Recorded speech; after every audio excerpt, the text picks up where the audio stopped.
In 2016, the UK voted by referendum to leave the European Union. On the 1st of January this year, Brexit finally happened. The immediate right for EU nationals to live and work in the UK, and for UK nationals to do the same in the EU, is one of the major changes. The impact on football will be significant, and it will see a shift in the recruitment strategies of British football clubs, and will also see a limiting of opportunities for British players to play in the European Union.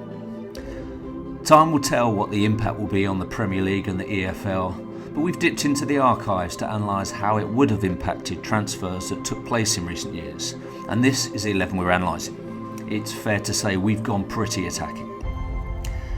Let's start with some good news for British clubs.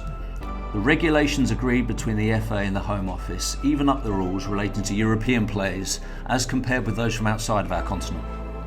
All non-UK players will be subject to the same governing body endorsement application process, or GBE as it's become known. Players will get an automatic GBE pass if they have played a certain percentage of international fixtures for a top 50 FIFA ranked nation.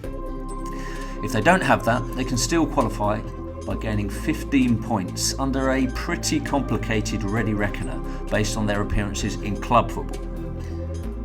The good news, so far as South America is concerned, is that the same rules apply to that continent as applies to Europe. Up to 10 points are on offer for players who have played over 90% of their club's games in the Champions League, but that also applies to the Copa Libertadores.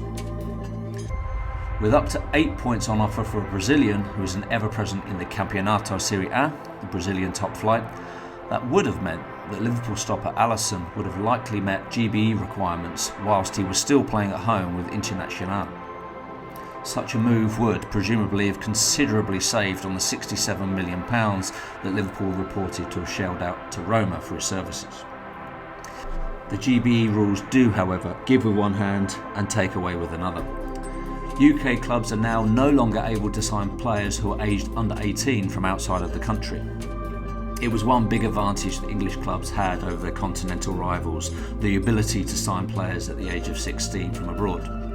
Cesc Fabregas was a forebearer who many have followed. And clubs like Chelsea with Nathan Ake, Liverpool and the Manchesters of City and United have taken advantage of the ability to bring in top teenage talent from around Europe and develop them into multi-million-pound stars. Fabregas and Ake would have continued to develop at Barcelona and Feyenoord respectively under the GBE rules, which should give in future European rivals a massive boost. So those two players come out of our 11. What that does mean, however, given that the rules apply worldwide, is that prodigious British talent like Jadon Sancho and Jude Bellingham would not be able to move abroad until after their 18th birthday, meaning that neither player would be with Dortmund now. Bellingham, no doubt, would have been snapped up by an English giant instead of at that German club. There were fears that the GBE rules would make it difficult for British clubs to sign all but the top established stars at European giants. However, that's not quite the case. Picking up 15 points isn't too taxing a task, even in the less fancied leagues like the Eredivisie in the Netherlands, or even in the second tier in France, Ligue 2. Virgil van Dijk and N'Golo Kante were ever-present at Groningen and Caen, respectively, before they were picked up by Celtic and Leicester City as bargains. On our calculations, those players would have gained 21 and 25 points respectively under GBE at the time. Kante had won promotion to Ligue 1 in the previous year, which significantly increases his point showing, with Ligue 1 a band 1 league for GBE purposes. Had he been in Ligue 2, he would have scored significantly lower. Which brings us to our lower banded leagues. Championship Brentford have performed absolute miracles in the transfer market, unearthing and developing tremendous talent, particularly from Denmark's Superliga. Playing 20 games over 2 seasons for Horsens in that league, a Band 5 league, means that powerful defender Mads Sorensen would have no realistic prospect of gaining enough points for GBE purposes. Brentford and other similar teams are highly likely to develop alternative strategies for identifying and developing talent. So, unfortunately, we're going to have to drop Mads out of our team. That leaves us with our front three. At first sight, Teemu Pukki doesn't look to have a problem. An established Finnish international when he came to Norwich, he played nearly all of his country's games. But currently ranked 54th in the world, and at number 58 when he signed for Norwich, he would not have received an auto pass under the GBE. During his season with Brøndby in the Band 5 Danish Superliga, with the club failing to reach the Europa League group stage, we calculate his points at 12, not quite enough to earn him a move to Carrow Road. Similarly with Riyad Mahrez, the French-born Algerian was an absolute revelation when he joined Leicester City from Le Havre. Le Havre were in Ligue 2 at that time, however, a Band 4 league. And on our calculations, Mahrez would have accumulated just 8 points, well short of the required 15. So, while N'Golo Kante would have been safe under GBE rules to come to England and lead Leicester's charge to the title in 2016, they would have been without their mercurial Algerian. And the final name on our team sheet is one that gives us an eye on the future. Football club partnerships like those under the umbrella of the City Football Group and Red Bull are a growing phenomenon. Watford have had their own long-term association with Udinese and Granada and have used that to good effect when bringing in players like Isaac Success, who would not have qualified for an old-fashioned UK work permit when he left his native Nigeria.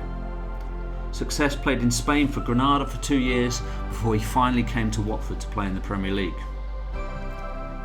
We can expect to see a real increase in formal and informal relationships between big English clubs and European partners.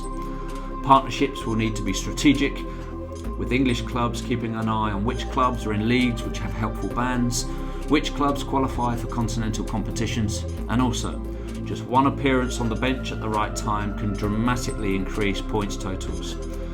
We shouldn't be surprised to see smaller European clubs with prodigious young talent taking advantage of that.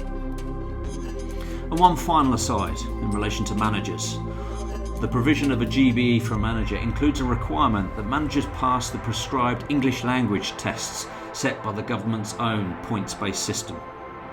This might make the novelty of seeing managers like Leeds' Marcelo Bielsa talking through an interpreter a thing of the past. So, Brexit has happened. There's no change in that, and things will become different. But like anything else, it is the clubs that adapt that will thrive. Many clubs have innovative and statistical recruitment strategies, and those that adapt those strategies to incorporate the new climate will be those that succeed. More focus on the domestic youth market, strategic partnerships and loans, a stronger South American focus, close monitoring of players' development under GBE rules will all be tools that clubs will need to achieve success.